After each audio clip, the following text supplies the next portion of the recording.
bersyukur buat segala pemeliharaan Tuhan dalam hidup kami, dalam keluarga kami. Terima kasih Aba, terima kasih. Selalu dan selalu Kau angkat hatiku, Kau membuatku berharga. Kasih kamu semua.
dahsyat. Kami semakin kecil ya Tuhan, dan Tuhan kami semakin besar. Haleluya, amin. Tuhan kita besar, amin. Yang percaya katakan haleluya. Sebelum kita memuji Tuhan, atas kanan kirinya Tuhan sukacita, tetap bersukacita. Haleluya. Berikan tepuk tangan yang terbaik buat Tuhan kita yang dahsyat.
pertama awal bulan kita akan berdoa buat anak-anak kita yang luar biasa.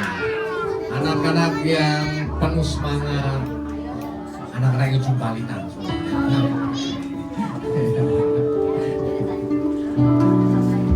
Anak yang penuh dengan energi yang luar biasa. Ini adalah masa depan gereja ini. Mereka yang akan memimpin gereja ini di masa-masa yang akan datang. Ada amin. Ya, bersyukur anak yang banyak ya. Saya ada melayani di banyak gereja. Ada gereja-gereja tertentu itu yang tidak ada anak-anaknya. Gerejanya lansia dan semakin lama semakin redup karena tidak ada anak-anak. Baik banget ini nanya siapa saja nih. Oke, Bapak Ibu Saudara, kita sekarang angkat tangan kita buat anak-anak yang luar biasa. Mari kita berdoa. Tuhan Yesus, di minggu pertama ini kami menyerahkan anak-anak kami semuanya ke dalam tangan-Mu. Firman berkata, biarkan anak-anak datang padaku. Dan sekarang ini ya Bapak, kami menyerahkan anak-anak yang luar biasa ke dalam tangan-Mu. Berkatalah Bapak, Tuhan Yesus dan Roh Kudus tercurah atas Engkau. Dalam nama Tuhan Yesus, kesehatan, kekuatan yang dari surga mengalir atas Engkau. Papa mamamu diberkati oleh Tuhan di dalam nama Tuhan Yesus. Kepandianmu dijaga oleh Tuhan. Apapun yang kau rencanakan, apapun yang direncanakan oleh papa mamamu, orang tuamu, diberkati oleh Tuhan. Sejak kau masih kecil, kau menjadi berkat dimanapun kau berada. Dimanapun kau berada, sukacita surgawi tercurah atas engkau. Karena malaikat-malaikat Tuhan menyertai engkau siang dan malam, tidak pernah meninggalkan kau sedetik pun di dalam nama Tuhan Yesus. Bahkan firman Tuhan berkata, ada malaikat Tuhan yang berjaga di depan tahta Bapa Surgawi, yang memandang Bapa Surgawi siang dan malam, berdoa bagi keselamatanmu, berdoa bagi damai sejahtera sukacitamu, berdoa bagi kesehatanmu di dalam nama Tuhan Yesus. Kasih setia Tuhan menyertai melingkupi engkau siang dan malam di dalam nama Tuhan Yesus, tidak pernah berkesudahan. Kasih setia Tuhan bergulung-gulung atas engkau, karena Tuhan mengasihi engkau, karena pada biji mata Tuhan. Di dalam nama Tuhan Yesus, haleluya. Amin. Kuasamu terlebih besar, Tuhanku terlebih besar. Tak pernah terlambat janji-Mu ya Tuhan, menolong hidupku.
tidak pernah terlambat jawaban Tuhan bagi kami.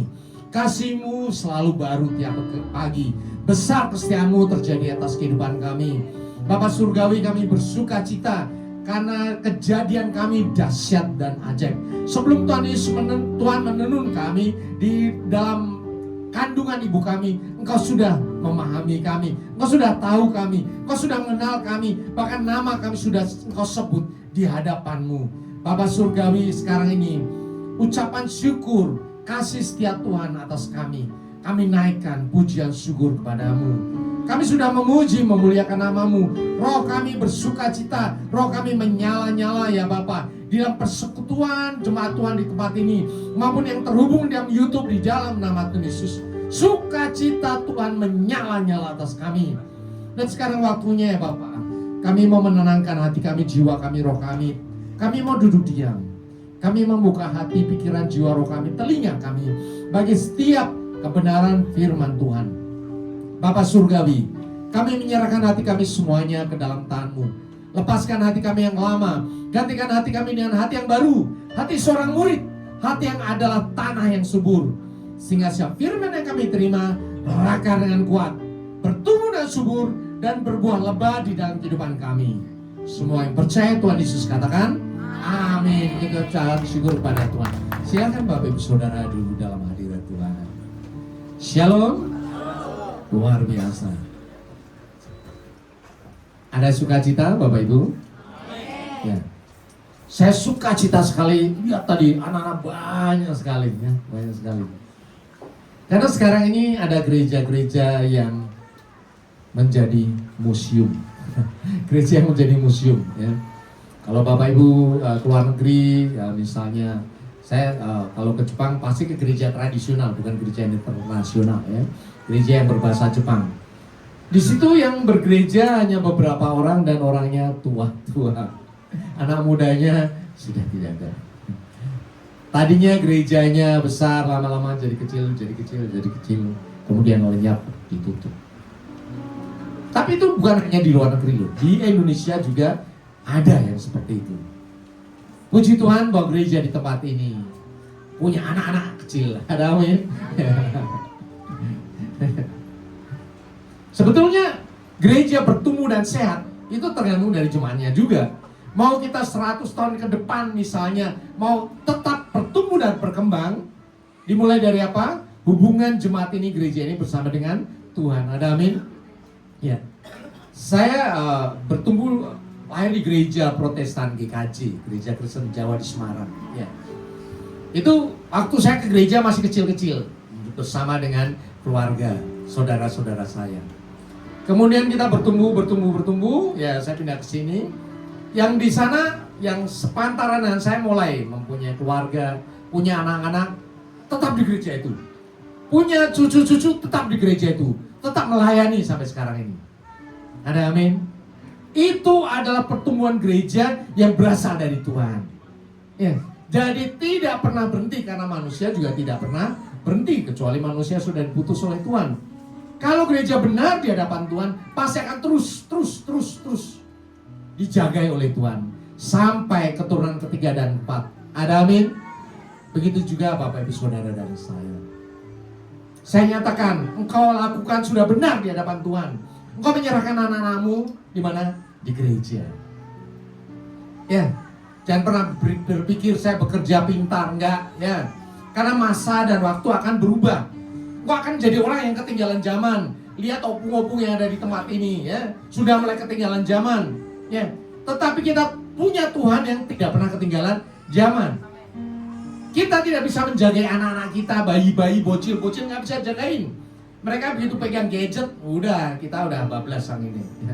Tetapi ketika Tuhan yang menjagai, kita serahkan mereka kepada Tuhan, kita bisa percaya bahwa masa depan mereka luar biasa di hadapan Tuhan. Ada amin?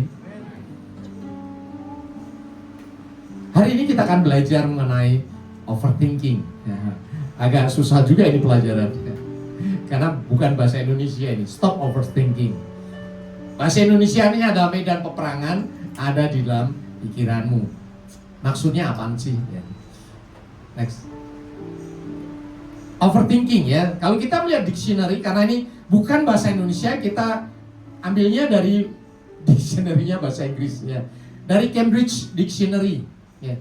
Dikatakan bahwa overthinking is to think about something too much or for too long. Artinya apa?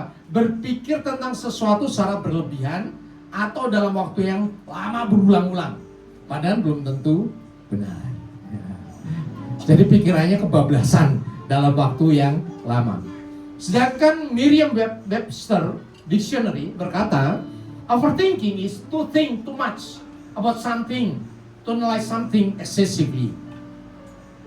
Ya, memikirkan sesuatu secara berlebihan, menganalisis secara berlebihan, padahal belum tentu benar.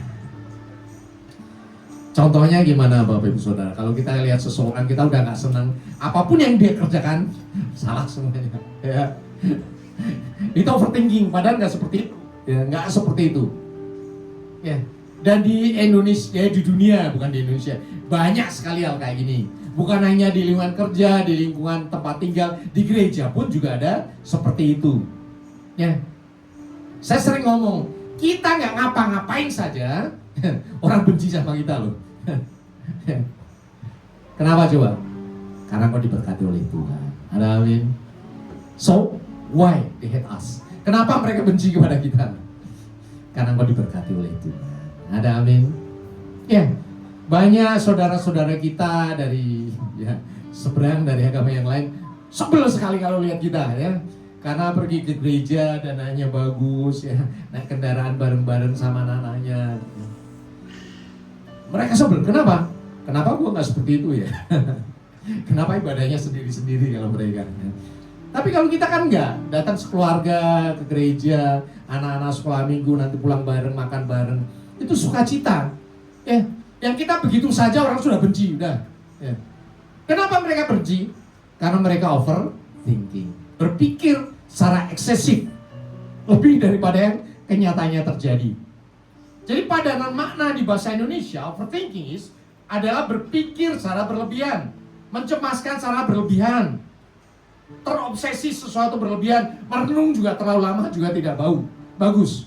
Kalau tidak didasarkan atas fakta yang benar. Suatu kali saya ini sering ngobrol sampaikan soal ini. Ada seorang ibu datang ke rumah ya ngobrol. Ya.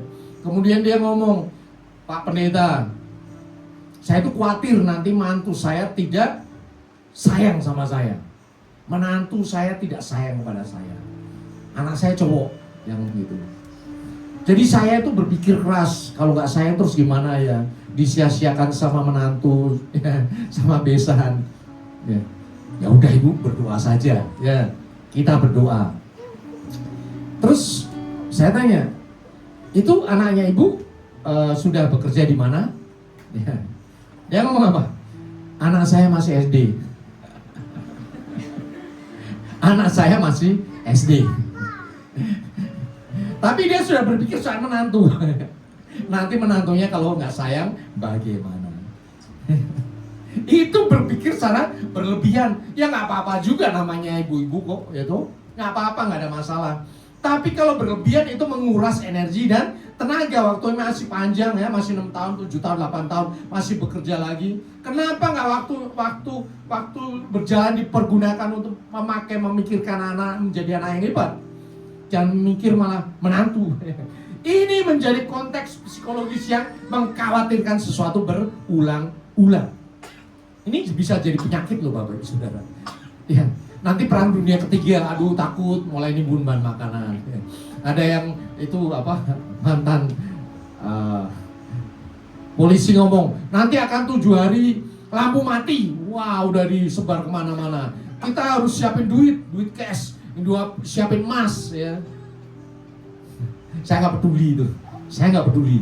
Kenapa? Karena itu bukan berasal dari Tuhan. Ada amin. Tuhan menyatakan nggak usah khawatir. Kalau memang zaman berhenti 7 hari tidak ada network, tidak ada listrik. Pertanyaan saya, Bapak Ibu Saudara masih ada di dunia? Tidak ada. Kita udah di surga. Kita sudah diangkat Tuhan. Ada amin. Itu iman kita berkata seperti itu. ketika masa itu datang, gua sudah nggak ada di dunia ini. Aku sudah terangkat di surga. Ada amin? Kita sudah rapture. Karena sebetulnya 7 hari tidak ada listrik, tidak ada network, itu adalah masa tribulasi, Bapak Ibu Saudara. Kalau kau mempersiapkan masa itu, berarti kau tertinggal, left behind. Masuk dalam masa tribulasi, nggak naik ke surga. Jadi silahkan dipilih, imanmu yang menyelamatkan kau. Terjadilah kepadamu menurut imanmu. Karena sekarang banyak pengajaran yang aneh-aneh, banyak yang aneh-aneh. Makanya satu-satunya patokan kita apa? Bible, Alkitab.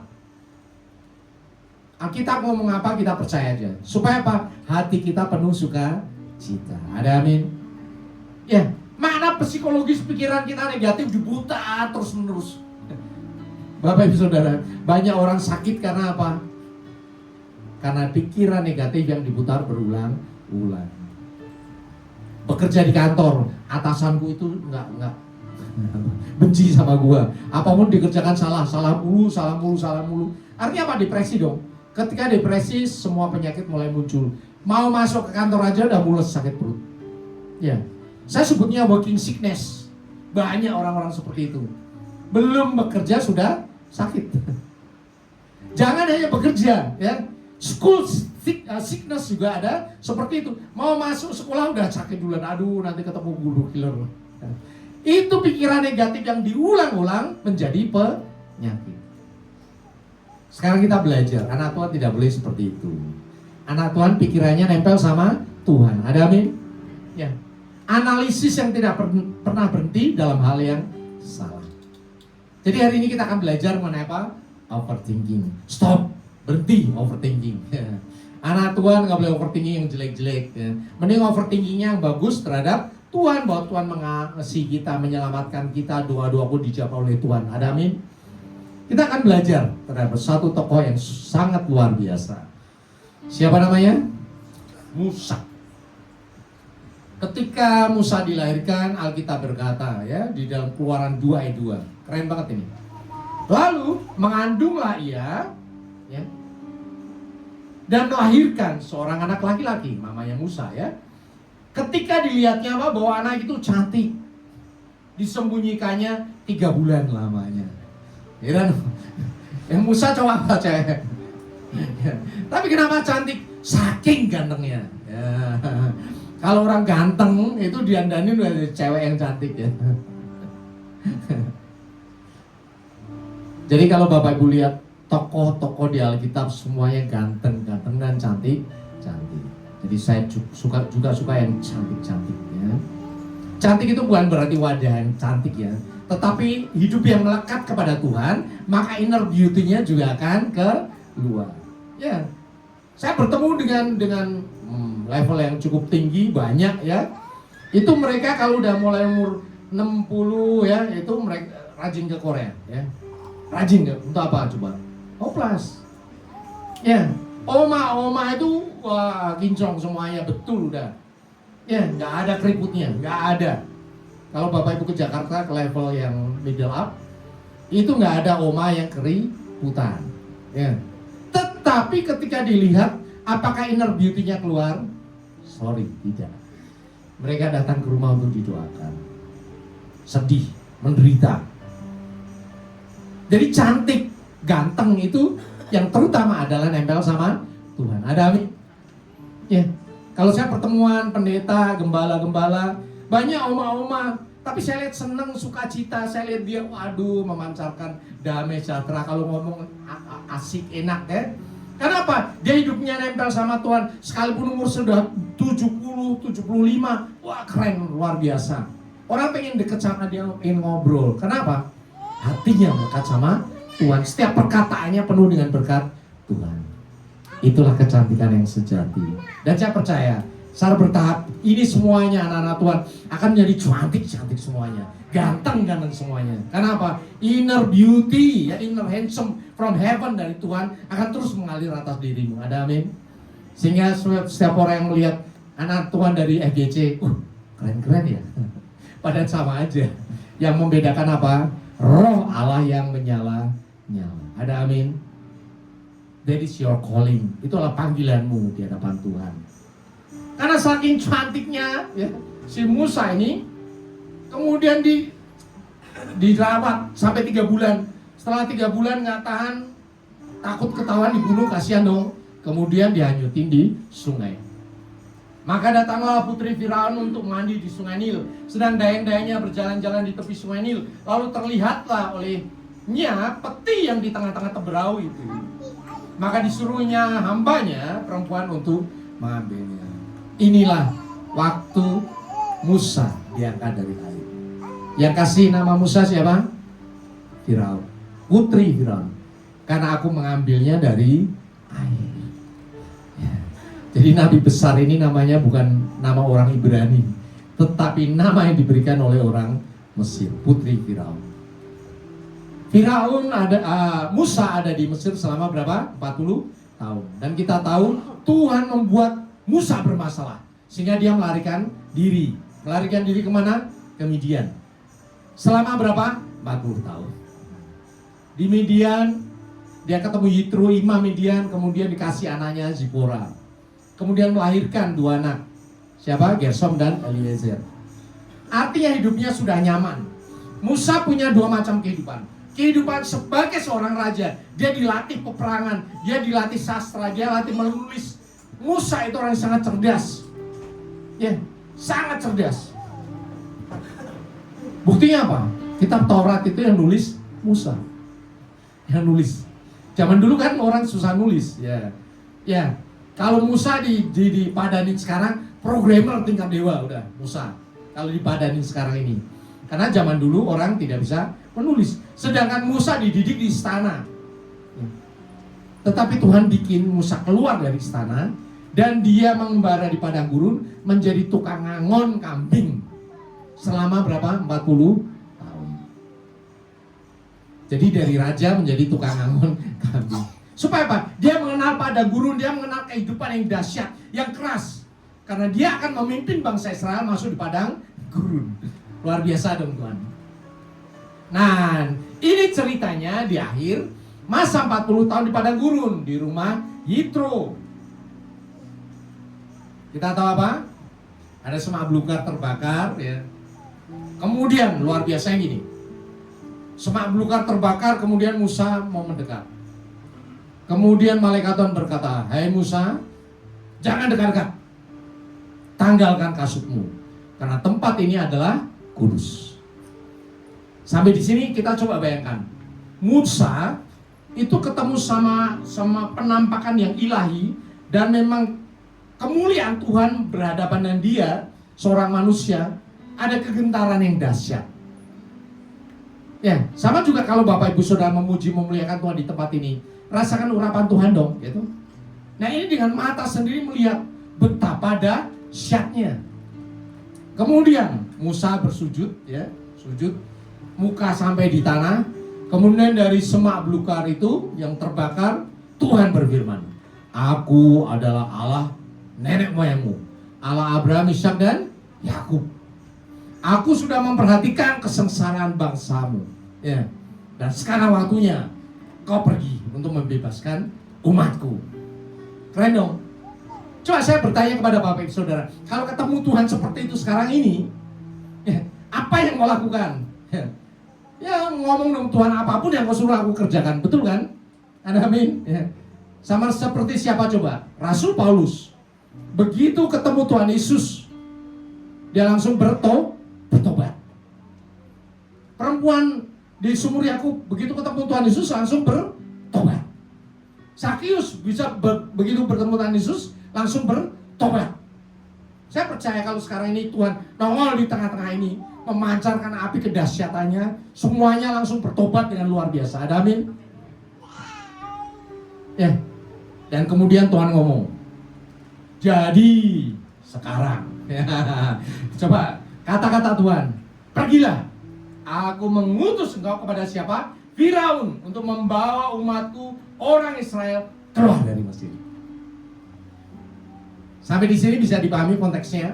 Kedahsyatan yang luar biasa, keren sekali. Tuhan datang dengan kemuliaannya, bahkan ngomong secara langsung, bukan lewat mimpi, bukan lewat apa penglihatan apa, tapi langsung ngomong. Keren banget dong. dan langsung disuruh pergi. Kalau Bapak Ibu Saudara menerima perintah Tuhan seperti ini, langsung gimana?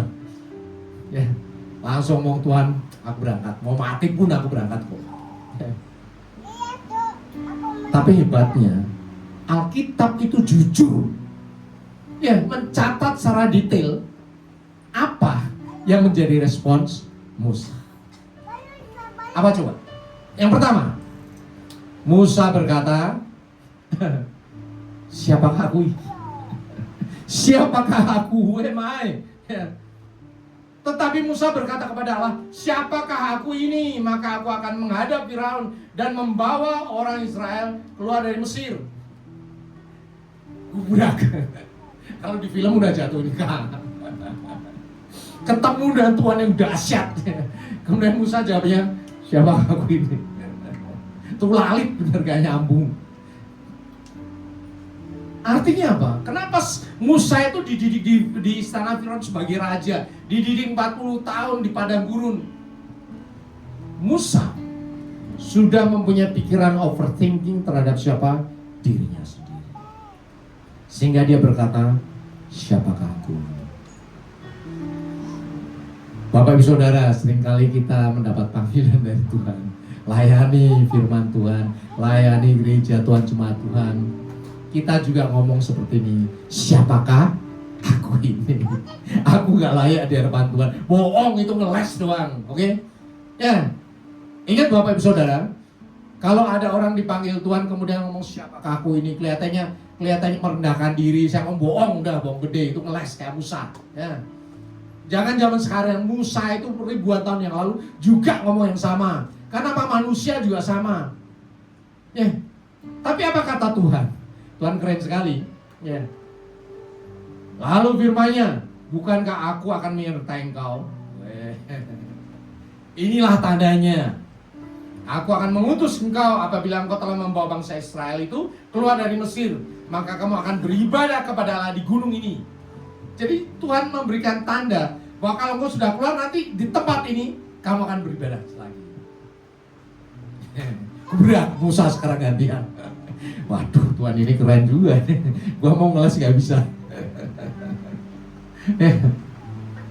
Jadi Bapak Ibu Saudara yang dikasih Tuhan Yesus, ketika engkau dipanggil Tuhan, udah nyerah aja udah. Sekalipun kau tidak tahu, tidak bisa, tidak apa-apa, ya, bukan apa-apa, bukan siapa-siapa, kerjakan saja. Karena Tuhan sanggup menangkap engkau. Ada amin. Jangan seperti Yunus. Ya, Yunus itu dia nabi, ketika disuruh ke Niniwe, dia diam-diam kabur. Tuhan punya 1001 cara untuk menangkap engkau. Sekalipun kau berkata aku bukan siapa-siapa, bukan apa-apa, bohong dah. Karena yang menciptakan kau adalah Tuhan. Dan memberi kemampuan siapa juga? Tuhan. Ada amin? Yang siap katakan amin. Ya. Tuhan lihat semuanya berkata amin. Tuhan pakai mereka luar biasa. Bapak Ibu Saudara, jangan pernah berpikir wah susah-susah kita jadi martir dan sebagainya. Kagak, udah. Enggak. Ya. Tuhan menyuruh engkau dengan segala yang kau miliki. Jadi melayani Tuhan itu dengan sukacita. Ada amin? Enggak ada yang disuruh sampai susah-susah. Sesuai dengan kapasitas yang kau miliki. Oke, yang pertama, Musa ngeles. Siapakah aku ini? Bohong. Ditangkap oleh Tuhan. Aku akan menyertai engkau. Sama juga sekarang ini. Tuhan siapa ini? Aku akan menyertai engkau. Bukankah Roh Kudus sudah dalam dirimu? Menyertai engkau sampai selama-lamanya. Ya, jadi jangan ngeles. Yang kedua, Musa ngomong, terus kalau engkau menyuruh aku, apa dong namanya? Wah, Musa mulai pinter ini. Berteologi di sini. Ya. Ya. Tetapi apabila aku mendapatkan orang Israel dan berkata kepada mereka, Allah nenek moyangmu telah mengutus aku padamu, dan mereka bertanya kepadaku bagaimana tentang namanya, apakah yang harus kujawab kepada mereka? Ya, ini bukan ngomong siapa namanya ya. Ya, bukan siapa tapi buat sebetulnya. Ini apa sebetulnya? Di zaman Musa, semua orang udah tahu dewanya masing-masing. Dewa Ra itu dewa matahari, ada dewa air. Itu kuasanya di mana-mana sudah ada. Nah, kalau Yahweh itu terus dewa apaan gitu? Jadi pertanyaannya kayak itu. Kalau dewanya, Tuhannya orang Israel itu Tuhan apaan? Tuhan menjawab, aku adalah aku.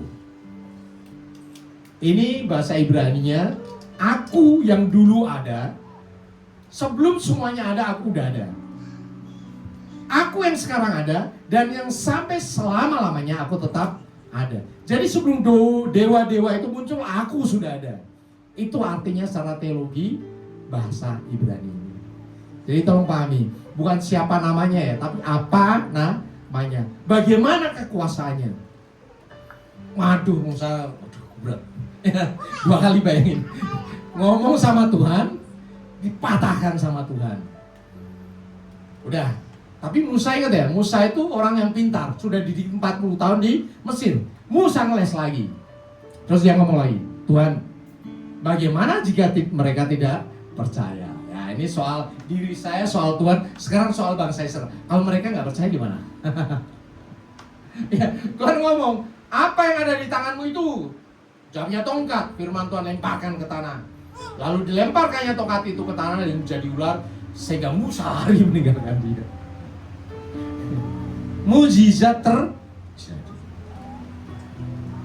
Bapak Ibu Saudara, kalau ada orang kesurupan di rumahmu, terus engkau dipanggil, ya semua tokoh agama nggak bisa benerin, terus gimana? Cari dukun yang lain, yang lebih sakti dari dia. Halo Bapak Ibu Saudara, jangan begitu, jangan kayak Musa ya. Kuasa Allah sudah ada padamu. Roh yang ada dalam dirimu apa lebih besar dari semua roh yang ada di dunia. Ada amin. Ya, kuasa nama Yesus itu melebihi segala nama. Ada amin. Kalau ada orang kesurupan, kamu ucapkan, roh setan aku ikat dan hancurkan di dalam nama Tuhan Yesus. Percaya saja. Ya, setan itu bohong semuanya. Lebih kuatan Tuhan Yesus. Nama di atas segala nama. Musa lihat ular kabur ya. Kita lihat setan kabur. Nah, usir dalam nama Tuhan Yesus. Ada amin. Biasakan seperti itu. Kalau rumah tetanggamu angker, kamu doain dalam nama Tuhan Yesus. Jangan sampai rumahmu sendiri juga angker. Gak boleh. Karena rumah anak Tuhan harus penuh dengan kemuliaan Tuhan. Setannya yang kabur dalam nama Tuhan Yesus. Ini rumahnya anak Tuhan, rumahnya Tuhan. Ada amin. Sehingga orang yang datang ke rumahmu ada sukacita, damai, sejahtera. Orang yang datang ke rumahmu jadi kerasan, gak mau pulang-pulang. Karena di rumahnya panas, di rumah kita adem, damai. Itu ciri khas rumah anak Tuhan. Terus apakah Musa kemudian, ya, Tuhan oke deh. Ternyata enggak. Musa masih tidak mau terima lagi. Musa ngomong, tapi kan aku nggak pandai bicara. Bapak Ibu Saudara yang sekarang ini ada di tempat ini, ketika engkau suruh ngomong sama orang tentang firman Tuhan, ngomong, aku nggak bisa ngomong Tuhan. Lihat, Musa ribuan tahun yang lalu juga ngomong yang sama. Dan saya pun juga ngomong yang sama. Ketika saya masih kuliah, masih SMA, nggak mau saya nggak mau. Karena apa? Memang saya tidak pandai bicara. Saya orangnya introvert. Pengkhotbah harusnya ekstrovert dong. Itu saya bener, gue banget ini. Tuhan, aku nggak bisa bicara, nggak mau, udah terserah siapa aja lah. Gua nggak mau bicara. Tapi apa yang terjadi? Ketika kita diubahkan oleh Tuhan, ya, maka kita akan bisa melakukan pekerjaan Tuhan. Ada amin. Jadi kalau Bapak Ibu Saudara nanti diajak untuk melayani Tuhan, diajak untuk memimpin cool ya, iyain aja. Ya. Karena dari situlah Tuhan akan memberkati engkau. Tuhan akan memakai engkau bukan hanya di gereja, tetapi justru di gereja nanti Tuhan akan memberkati engkau di pekerjaanmu. Ya Bapak Ibu Saudara, kalau kau biasa menyampaikan firman Tuhan, kau presentasi di kantormu, presentasimu luar biasa. Karena bukan hanya menyampaikan bahan-bahan materi, tapi ada kuasa yang di dalamnya. Ada amin. Jadi apa yang ada berkat di sini akan kau bawa pulang di tempat kerjamu, di tempat tinggalmu, dimanapun, engkau akan diberkati Tuhan. Ada amin. Ya. Ketika Musa ngeles ini, Tuhan ngomong, ada Harun abangmu, gua yang utus Harun ngomong. Itu Musa itu udah yang 4 kali ngeles ya. Akhirnya Tuhan ngomong, ada abangmu Harun yang ngomong. Kamu ngomong sama dia. Mau tahu Bapak Ibu Saudara? Karena perkataan ini. Imam besar berasal dari kaum Musa atau Harun? Sedih kan? Harusnya imam besar itu keturunan dari Musa. Tapi karena Musa selalu ngeles, Tuhan rujuk Harun. Imam besar itu garis keturunan dari Harun. Musa kehilangan privilege untuk menjadi imam besar di hadapan Tuhan. Ya, memang dia nabi besar, tapi dia tidak menurunkan imam besar. Dan karena sudah patah arang, wah Tuhan ini keren juga ya. Musa ngomong apa coba? Ya, yang luar biasa. Udah Tuhan.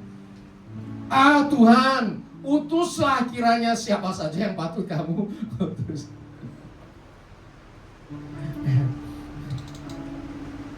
Luar biasa dong, ya. Ada banyak hal yang di hadapan kita, di dalam kehidupan kita. Kita tidak punya alasan apapun, yang penting gua nggak mau dah. Gua nggak mau. Tapi kalau kita masih anak Tuhan, Tuhan akan tetap menangkap engkau. Amin. Jangan sampai ditangkap Tuhan karena engkau ngeles.